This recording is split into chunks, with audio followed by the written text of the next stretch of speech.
తెలంగాణ 10వ తరగతి ఫలితాల్లో 1402 మంది విద్యార్థులు 10 జీపీఏ సాధించినట్టు శ్రీ చైతన్య విద్యా సంస్థలు ప్రకటించాయి.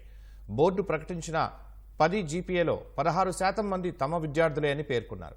ఈ మేరకు హైదరాబాద్ ఎన్సీసీ బిల్డింగ్లో ఏర్పాటు చేసిన కార్యక్రమంలో శ్రీ చైతన్య విద్యా సంస్థల డైరెక్టర్లు సీమ, సుష్మా సహా పలువురు ఉపాధ్యాయులు పాల్గొన్నారు.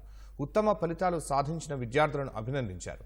ప్రతి 3 విద్యార్థుల్లో 2 9 కంటే ఎక్కువ జీపీఏ సాధించారని సీమ వెల్లడించారు. ప్రతి విద్యార్థిపై వ్యక్తిగత శ్రద్ధ చూపడమే మంచి ఫలితాలు సాధించడానికి కారణమని వారు పేర్కొన్నారు. వాళ్ళు రిలీజ్ అయిన రిజల్ట్ చూస్తే మొత్తం 5,05,000 స్టూడెంట్స్ అటెండ్ అయ్యారండి exams, 10th class Telangana state board exams.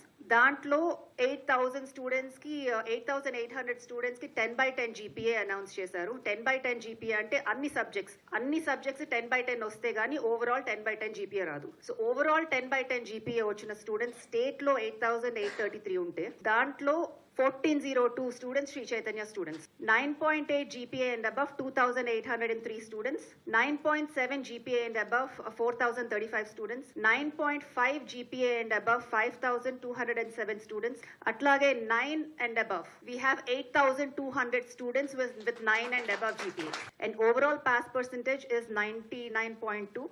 Andhra, Telangana, Karnataka, Tamil Nadu, ippudu North India, different states of the country. Parent support lakunda this wouldn't have been possible.